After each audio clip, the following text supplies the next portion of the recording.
Ini yang kita nak bangun keyakinan. Keyakinan bahawa kalau kamu ditakdirkan memang nak jumpa susah hati hari ini, atau nak jumpa susah hati semalam, nak jumpa sedih kemarin, nak jumpa sunyi kemarin, itu memang sudah ditakdirkan. Kalau sudah ditakdirkan, terima. Jangan tolak. Jangan menyesal. Jangan salahkan diri sendiri. Kalau Allah bagi sakit, bukan kerana sebab kita.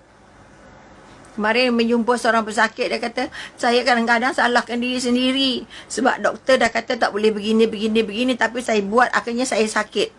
Sakit tu mahunya Allah. Kadang-kadang kita buat tapi tak jadi. Tapi Allah sudah takdirkan.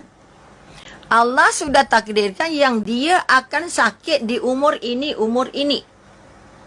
Tapi oleh kerana Allah bagi sakit, pasti Allah akan bagi sembuh. Kadang-kadang orang yang mendapat sakit, dia terlupa yang Allah bagi sakit dan Allah bagi sembuh. Sebab Allah turunkan sakit dan Allah turunkan juga ubatnya. Bila kita tak yakin ada kesembuhan di hujung perjalanan, kita akan sakit sepanjang hidup. Maka sekali lagi nasihat Imam Syafi'i kata apa? Kalau itulah kesulitan, musibah itu memang sudah ditakdirkan oleh Allah untuk kita. Saat dan ketika itu, langit dan bumi dan seluruh isinya tidak mampu akan mengubahnya. Ini yang kita kena faham sangat-sangat ni. Ini pesan ulama ataupun pesan orang hebat, Imam Syafi'i, okey? Ataupun kata itu 4 ataupun 5 prinsip. Kalau kita ada musibah, pertama biarkan dia jalan. Sebab itu kesedihan tak boleh dirawat sehari. Okay, kesedihan, kesusahan, kehilangan, apa kita kata, tak boleh dia ubat sehari. Dia akan sikit hilang. Sedih kerana kematian. Dia tak sedih hari pertama lain, hari kedua lain. Bulan pertama lain, bulan ketiga lain. Allah, okay. Sebab itu kita kata kekuatan yang nak dibangun ialah Allah yang akan rawat sikit. Jangan sakit semalam nak ubah hari ni. Dah. Sebab itu Allah kata usaha. Aku ikut usaha kamu. Kalau usaha kamu baik, usaha kamu betul, usaha kamu tidak melawan aku, usaha kamu tidak menduakan aku, usaha kamu ikhlas kerana aku, tak ada bercampur benda-benda yang buruk, benda-benda yang haram, tidak buat benda-benda yang Allah larang, aku akan bagi sembuh. Ini janji Allah. Tapi kita kadang-kadang tak rasa. Kita nak cepat sembuh je. Nak sembuh, nak cepat. Ya Rabbi. Dah banyak makan ubat batuk tapi tak hilang-hilang juga. Ya Allah, itu bukan salah ubat batuknya. Salah orangnya. Dia nak bila sakit, dia nak cepat sembuh. Tapi kalau dengan Allah nak buat ibadah, tak nak cepat. Okay? Kalau nak cepat sembuh, solatnya cepat, ngajinya cepat, bangun cepat. Banyak cepatnya. Okay? Itu insya-Allah Allah bagi cepat. Sebab Allah ikut apa cara kamu minta. Kalau kamu minta cara ikhlas, cara jujur, cara cantik, cara bermunajat dengan Allah, Allah layan. Okay? Sebab itu kita katakan, kita akan ditanya. Itu prinsip yang dibuat oleh Imam Syafi'i. Pertama, biarkan dia berlalu, jangan susah hati. Bila nak hilang sedih ni, ya Allah, bila nak hilang sakit hati, jangan tanya. Allah akan hilangkan sakit sikit mengikut jadual yang Allah tentukan. Pasti hilang, yakinlah. Okay? Walaupun sedihnya menangis macam terjabut biji mata, tetap akan Allah hilangkan. Ingatan cinta saya ni, ya Allah, seolah-olah saya dah pergi bersamanya. Jangan. Baru mabuk cinta, putus cinta dah setengah mati. Jangan. Kita ada yang maha mencintai. Cinta manusia dia bukan ada apa, sampah je. Nak buat kita sakit perut je, nak buat kita sakit jiwa je, nak buat kita jadi iblis, ikut perintah iblis saja.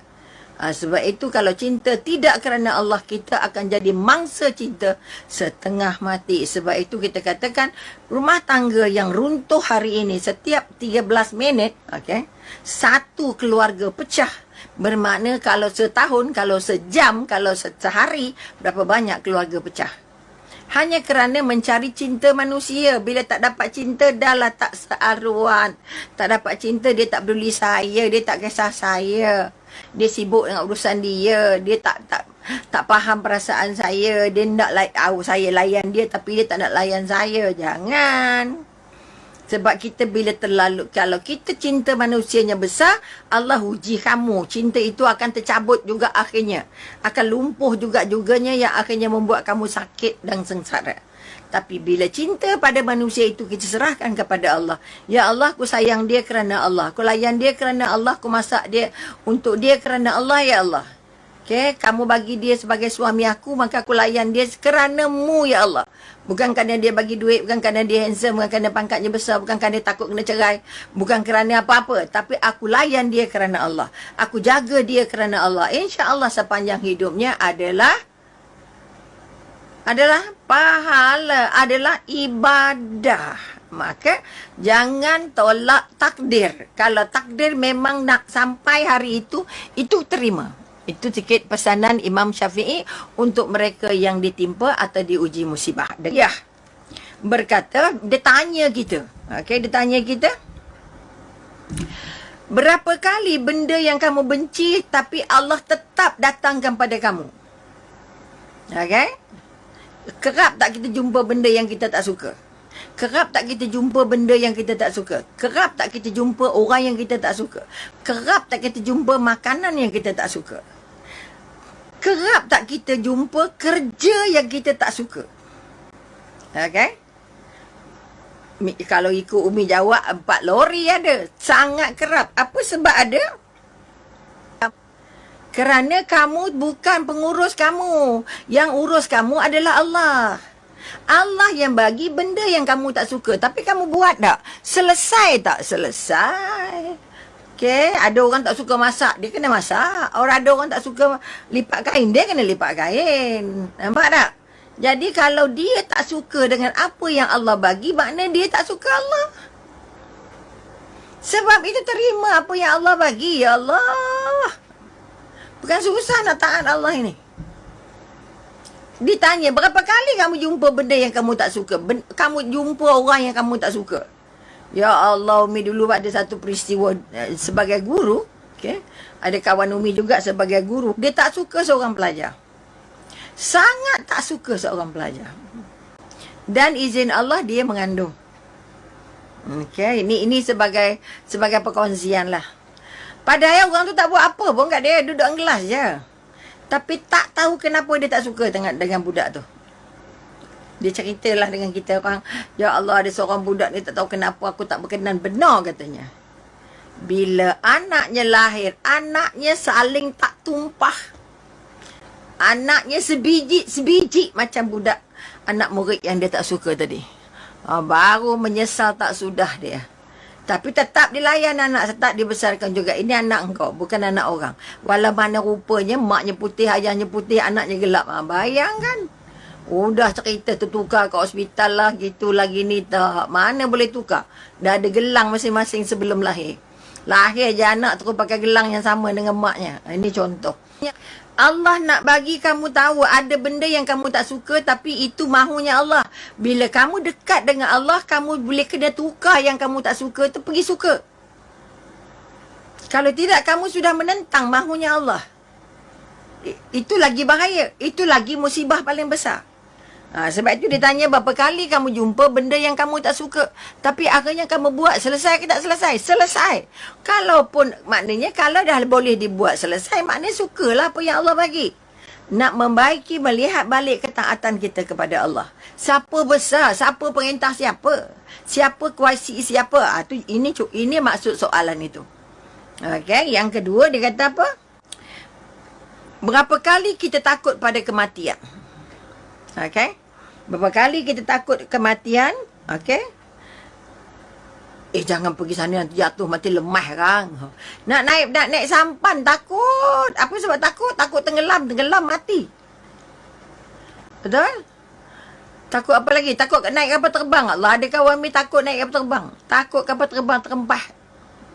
Tapi atas sebab tugas, nak tak nak dia kena naik juga. Tak mati pun. Okay? Sebab itu sekali lagi kita dah rasa macam, katalah pengalaman Umi, kita takut sangat aksiden. Tapi berapa kali Allah bagi aksiden? Aksiden kena depan, kena tepi, kena kanan, kena belakang. Kena sodok lori, kena tolak apa, kena apa kita kata? Belanggar berdepan, belanggar berdepan dengan belakang, belanggar dari sisi. Ya Rabbi.